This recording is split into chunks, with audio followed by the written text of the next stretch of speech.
సమాజంలో ఏ మార్పును తీసుకురావాలన్నా, ఏ వ్యవస్థను చక్కదిద్దాలన్నా, ఏ విజయాలను సాధించాలన్నా యువత సహకారం లేనిదే సాధ్యం కాదు. యువశక్తిని నిర్వీర్యం చేసిన, యువగళాన్ని నొక్కిపెట్టిన అది సమాజానికి, రాష్ట్రానికి, దేశానికే ప్రమాదకరం. అందుకే యువగళానికి ప్రాధాన్యత ఇవ్వాలంటారు చంద్రబాబు గారు. ఆ ఫలితమే నారా లోకేష్ గారి యువగళం పాదయాత్ర. ఆ పాదయాత్రలో మొత్తంగా 1,50,00,000 మందిని లోకేష్ గారు కలుసుకున్నారు. యువతకు ప్రాధాన్యత ఇస్తూ వారు కోరుకున్నట్టుగా 5 ఏళ్లలో 20 లక్షల ఉద్యోగాలకు హామీ ఇచ్చారు. తెలుగుదేశం పార్టీ అధికారులకు వచ్చిన వెంటనే ప్రభుత్వం, ప్రైవేట్, స్వయం ఉపాధి ద్వారా 20 లక్షల మందికి ఉద్యోగాలు కల్పిస్తాం. అది మా లక్ష్యం. ఆ 20 లక్షల ఉద్యోగాలను తెచ్చేందుకు ఉద్యోగాల కల్పన సబ్ కమిటీ చైర్మన్ గా చాలా కష్టపడుతున్నారు. దేశంలో నైపుణ్య గణన అనేది మొదటిసారి వినడం. ఇటువంటి ఆలోచన మొదటగా చేసింది మంత్రి Lokesh. That's where I think one of the slides Abhishek spoke about Naipunyam.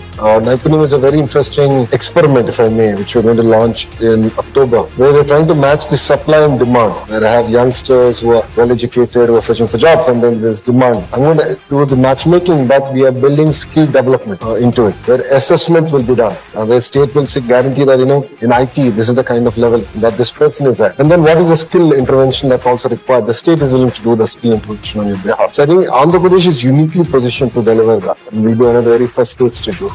And that's what will make us very different. అంతేకాదు, తన సొంత నియోజకవర్గమైన మంగళగిరిలోనే మొదటగా నైపుణ్య గణన ప్రారంభించారు.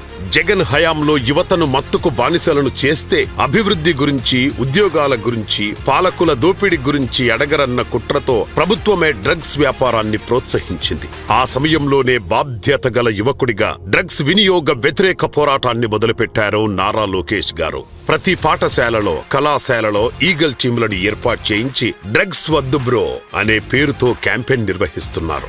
డ్రగ్స్ వద్దు బ్రో అనే క్యాంపెయిన్ మన ప్రభుత్వం చేపడతాం జరిగింది అధ్యక్ష. ఈగల్ అనే పోలీసులు అధికారులతో ఒక సంస్థ ఏర్పాటు చేసి ప్రతి పాఠశాలలో కంపల్సరీగా ఈగల్ క్లబ్స్ అనేది ఏర్పాటు చేస్తాంతో పాటు విద్యార్థుల చైతన్యం తీసుకొస్తాం. డ్రగ్స్ కి ఎందుకు దూరం ఉండాలి, ఒక డ్రగ్స్ వల్ల వాళ్ళే కాదు ఒక తరం ఎట్లా నాశనం అవుతుంది అనేది చెప్పేదానికి కార్యక్రమాలు చేపడతాం అధ్యక్ష. ఇది అన్ని పాఠశాలలకి, కాలేజీలు కూడా మన ఇన్స్ట్రక్షన్స్ పాస్ చేసాం అధ్యక్ష. పార్టీ విషయానికి వస్తే యువ గళానికి ఎంత ప్రాధాన్యత ఉందో అందరికీ తెలుసు.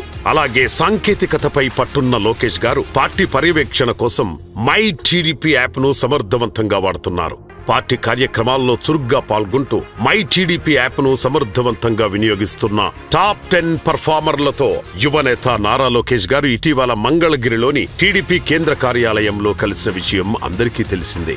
ఈ మధ్యనే మన యువనేత లోకేష్ గారికి టీడీపీ నేషనల్ వర్కింగ్ ప్రెసిడెంట్ గా బాధ్యతలు అప్పజెప్పింది పార్టీ. ఆయన నాయకత్వంలో మరిన్ని చారిత్రాత్మక విజయాలను నమోదు చేయడానికి మనమందరం కృషి చేద్దాం.